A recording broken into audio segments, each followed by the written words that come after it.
શું માયાભાઈ આહિર અને એમના પુત્રને ફસાવવા માટે આખું આ કાવતરું રચાયું છે, પણ એક તપાસનો વિષય તો છે। આપણી સાથે એ નવનીતભાઈ જોડાઈ ગયા છે કે જે આખા મામલાને પહેલાથી જાણે છે, એમની સાથે વાત કરીએ। નવનીતભાઈ, ગુજરાત ફર્સ્ટમાં આપનું સ્વાગત છે। આ આખા વિવાદની શરૂઆત ક્યાંથી થઈ, પહેલા એ જણાવો, અને આપનો આક્ષેપ કોની કોની સામે છે, દિલ ખોલીને વાત કરો। હકીકત છે, મેં જે મેનેજિંગ ટ્રસ્ટી બાબતે માયાભાઈ હારે વાત કરી કે માયાભાઈ યોગેશભાઈ સાગર મેનેજિંગ ટ્રસ્ટી નથી, તો માયાભાઈ એનો વિડીયો બનાવીને મને મોકલ્યો કે ભાઈ મારી ભૂલ થઈ ગઈ છે, બગદાણામાં કોઈ મેનેજિંગ ટ્રસ્ટી નથી। પછી એમના દીકરાનો બીજા દિવસે મારે ફોન આવ્યો કે ભાઈ તું ક્યાં છો, તો મેં કીધું હું બગદાણા છું।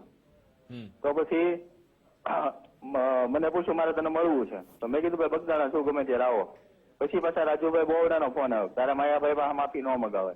મેં કીધું ભાઈ મેં માફી માંગવાનું કોઈને કીધું નથી, મેં ખાલી એટલી જાણ કરી કે અમારા આશ્રમની અંદર જયારે મિટિંગ થઈ ત્યારે બધા ટ્રસ્ટીઓ એવું કીધું મેનેજિંગ ટ્રસ્ટી હજુ કોઈ થપાણું નથી બગદાણા આશ્રમની અંદર। આ બાબતની મારી ઉપર દાજ રાખી અને મારી ઉપર હુમલો કરાયો છે જયરાજભાઈ, માયાભાઈના દીકરાએ। અચ્છા નવનીતભાઈ, એક વિડીયો સામે આવ્યો છે, શું એમાં એ જયરાજભાઈ ત્યાં હતા, મારામારી થઈ, આપ કેવી રીતે કહી શકો કે જયરાજભાઈએ જ બધો હુમલો કરાવ્યો? જયરાજભાઈનો મારામાં ફોન આવ્યો હતો અને મારા મિત્રના ઓલામાં ફોન આવ્યો હતો કે નવનીત ક્યાં છે ને શું છે। અચ્છા, તમારી સાથે જેને મારામારી કરી એ શખ્સો, એ બધા વ્યક્તિઓને તમે ઓળખો છો?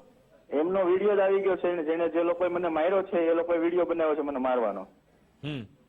બરાબર, વિડીયો પણ આવી ગયેલો છે। ઓકે, તો પછી પોલીસ સમક્ષ આપે શું રજૂઆત કરી, શું કહ્યું પોલીસ સમક્ષ? મેં જે અત્યારે તમને જે ઇન્ટરવ્યુ આપું છું એ પ્રમાણે મેં રજૂઆત કરી હતી, પોલીસે એવું કીધું કે આ બધા આરોપીઓ પકડાય એટલે સત્ય બધું બહાર આવશે, મેં તમે પહેલેથી જ બધું લખાયું હતું।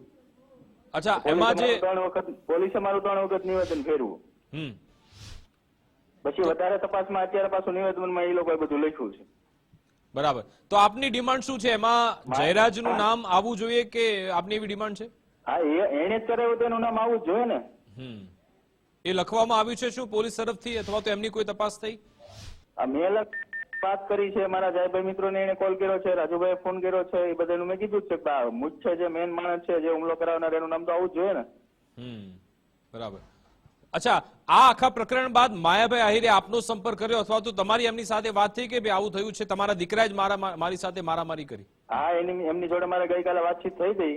હા, તો એ કે મારો છોકરો ન હોય। મેં કીધું હું તમને ગેરંટી સાથે કહું છું તમારા છોકરા સિવાય કોઈ ન હોય। અચ્છા, એટલે માયાભાઈ ઇનકાર કરી રહ્યા છે? હા, મેં કીધું હું તમને પોલીસને અમે બધા પ્રૂફ સાથે તમને રજૂ કરશું। બરાબર, તમારા છોકરાએ જ આ કર્યું છે। ઓકે, તો એનો મતલબ જો તમે માયાભાઈ ઇનકાર કરી રહ્યા છે ને તમે દાવો કરી રહ્યા છો માર મારે, તો મતલબ કે માયાભાઈ આ બધી બાબતોથી અવગત છે, કદાચ છુપાવવા માંગે છે, એવું બની શકે?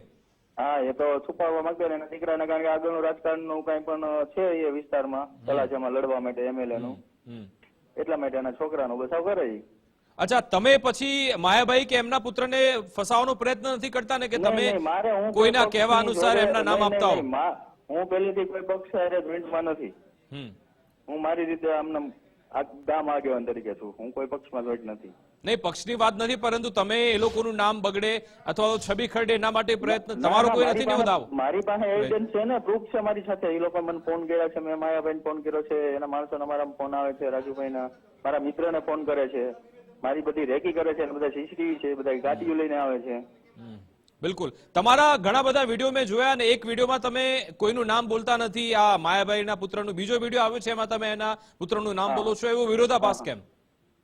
પેલી વખત જયારે એ લોકો ઉતાર્યો ત્યારે બેને એવું મને કીધું, પીઆઈએ, હવે તમે નામ સાથે તમે આવું ન કહો। અચ્છા, એ માણસ એ સમયે કે ત્યાં હાજર નહીં હોય તો તમે એનું નામ, તમારી ફરિયાદ ખોટી થશે। બરાબર, મેં કીધું કરાવ્યું જ છે એ માણસે, તમારે નામ બોલવા વાંધો શું છે? મારી પાસે મેં કીધું પ્રૂફ છે। જયારે મારા મોબાઈલ તૂટી ગયેલા હતા ત્યારે મારી હાથ ઉપર નહોતા, ત્યારે જે મારા વાત છે ને રેકોર્ડિંગ, બરાબર, પછી મારો ફોન રિપેર કર્યો, મેડમે મને એવું કીધું કે તમે ફોન એટલો બધો જલ્દી કેમ રિપેર કર્યો? મારા આની અંદર બધા પ્રૂફ છે, તો મારે રિપેર નહીં કરાવવાનો મારો ફોન। ચલો, અંતિમ પ્રશ્ન, આપની શું ડિમાન્ડ છે, શું થવું જોઈએ હવે આગળ? મારી ડિમાન્ડ એક જ છે કે મને ન્યાય મળવો જોઈએ, તમારા મીડિયા મિત્રો સાથે રહીને। બિલકુલ, આભાર નવનીત, મારી સાથે હશે તો મને ન્યાય મળશે।